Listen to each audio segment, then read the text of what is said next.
Class 11th students, बेटा हम आपका केमिस्ट्री का केमिकल बॉन्डिंग चैप्टर कर रहे हैं। तो इस चैप्टर में हमने लास्ट लुईस स्ट्रक्चर के बारे में डिस्कस किया था इन योर प्रीवियस वीडियो। तो today we start with the formal charge. तो स्टार्ट करते हैं बेटा। फॉर्मल चार्ज क्या होता है? In polyatomic ions the net charge is the charge on the ion as a whole and not by particular atom. However, charges can be assigned to individual atoms or known this is called formal charge. तो देखते हो आपकी हमारे पास जो ions होते हैं उनके ऊपर पॉजिटिव नेगेटिव चार्ज होता है किसी के ऊपर, तो उसको फॉर्मल चार्ज बोलते हैं। हम इसको ऐसे एक्सप्रेस करते हैं बेटा।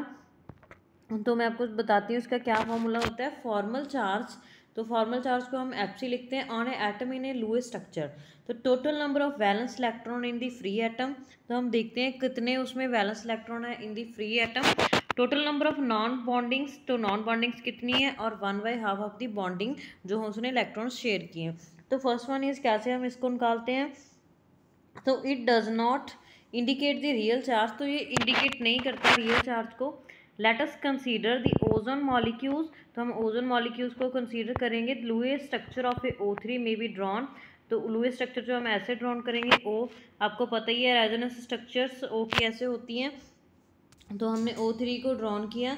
तो next is the atom have been a number 1 to 3। तो हमने उसको साइन कर लिया 1 2 3, हमने इनको नंबर्स दे लिए। The formal charge on the central atom O.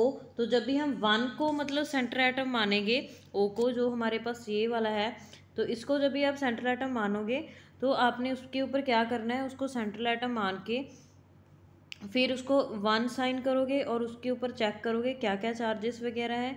तो 1 को माना हुआ है हमने। तो देयर वी हैव 6 हमारे पास क्या है फॉर्मूले के अकॉर्डिंग। हमने फॉर्मूले में डिस्कस किया था कि कितने उसके valence, total number of valence electron free कितने हैं। तो ये हमारे 6 है। इसमें ये देखो कितने हो रहे हैं, फर्स्ट 1 2 फिर 1 2 3 4 6 हैं। और उसके बाद हमारे पास क्या है, फिर हमने 2 को माइनस करना है। कितनी हमारे पास नॉन बॉन्डिंग्स हैं, बॉन्डिंग्स तो हाफ ऑफ बॉन्डिंग्स। तो कितनी बॉन्डिंग्स हो रही है, 6 बॉन्डिंग्स है हमारे पास। 1 2 3 4 5 6, दिस इज 6 बॉन्डिंग अवर। तो फिर आप इसको सॉल्व करोगे, आपके पास पॉजिटिव चार्ज मतलब +1 आंसर आ जाएगा। फिर उसके बाद आपने क्या करना है, तो नेक्स्ट हमने ये वाले एटम को हमने यहाँ पे 2 मार्क किया हुआ है, उस ऑक्सीजन को 2 मार्क किया। देन हमारे पास क्या है, 6 is our valence electron and non bondings 4। तो देन मतलब मोर हमारे पास ये देखो इलेक्ट्रॉन्स है इसके आसपास 4 नॉन बॉन्डिंग्स। तो ये देखो ये 1 2 3 4। तो देन -1/2। तो 4 उसमें क्या है हमारी बॉन्डिंग्स है, 4 बॉन्डिंग्स हो रही है 1 2 3 4। तो हमने उसको सॉल्व किया तो हमारे पास 0 चार्ज आ जाता है।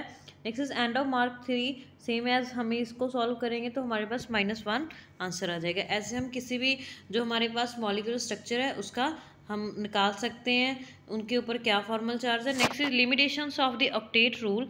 तो क्या क्या लिमिटेशंस हैं इसमें, तो incomplete octet of the central atom in some covalent central atom has a less than 8 electron. तो इनकम्प्लीट समटाइम इसका सेंट्रल एटम का इनकम्प्लीट ऑक्टेट रूल हो जाता है। वैसे तो हम बोलते हैं कि हमारे पास 8 इलेक्ट्रॉन्स होंगे वो ऑक्टेट रूल को कंप्लीट करेंगे, बट कुछ केसेस में ऐसा पॉसिबल नहीं है। Like first one is Li, lithium and chlorine. तो इस केस में ऐसा नहीं है, 8 इलेक्ट्रॉन कंप्लीट नहीं हो रहे हैं।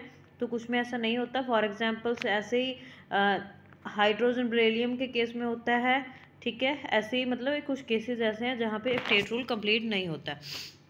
तो ये देखो Li, B and B have a 1 2 3 valence electron only. तो लिथियम के 1 होते हैं, आपको पता है बेरिलियम के ऑलमोस्ट 2, और जैसे हमारे पास ऐसे B के तो ऐसे मतलब उसके 3 होते हैं, ऐसे मतलब अलग अलग होते हैं। Next is odd electron molecules. These are there are certain molecules which have odd number of electrons. The octet rule is not applied for all atoms. तो ऑक्टेट रूल सभी एटम्स के लिए अप्लाई नहीं हो सकता। लाइक ये देखो इनके साथ शेयरिंग हो रही है तो इसके ऊपर अप्लाई नहीं हो सकता, सभी के ऊपर ऑड इलेक्ट्रॉन्स के ऊपर ये अप्लाई नहीं होता। Next the expanded octet in many compounds there are more than 8 valence.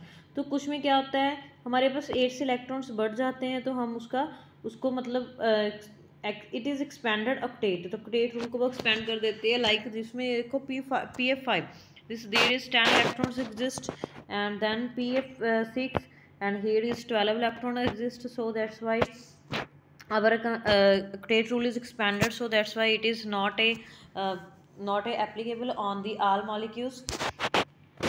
Other drawbacks of the octet theory, तो और कौन सी ड्रॉबैक्स है, तो some noble gases also combine with oxygen and fluorine to form a number of compounds like XeF2, तो एक्सियन fluorines, तो क्या होता है कुछ कंबाइन ऑक्सीजन नोबल गैसेज तो हमारे स्टेबल कॉन्फ़िगरेशन होते हैं, लेकिन उनके साथ भी इनकी कुछ बॉन्डिंग्स फॉर्म होती हैं.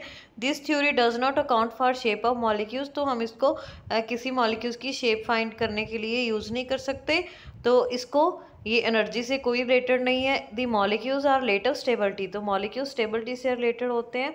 तो नेक्स्ट वन है योर बॉन्ड लेंथ, तो बॉन्ड लेंथ क्या होती है, it is defined as the equilibrium distance between the centre of nucleus, तो ये इक्विलिब्रियम डिस्टेंस होती है, ये देखो सेंटर ऑफ न्यूक्लियस से डिस्टेंस होती है टू बॉन्ड के बिटवीन, तो हम उसको बॉन्ड लेंथ बोलते हैं. तो एक्सपेरिमेंटली इसको एक्स रे डिफ्रैक्शन से शो किया जा सकता है. तो ये देखो हम ये हमारे पास 2 मॉलिक्यूल्स हैं, there is here is N, here is हमारे पास क्या है न्यूक्लियस है, तो N is our nucleus and इसके ऊपर पॉजिटिव चार्ज है, तो देन इनके बीच जो बॉन्डिंग हो रही है ये देखो लाइक दिस, तो इसको क्या बोलते हैं, इसकी बॉन्ड लेंथ बोलते हैं. तो ये बच्चे इतना आपने अच्छे से करना है, नेक्स्ट हम आपकी नेक्स्ट वाली क्लास में करेंगे. Thank you.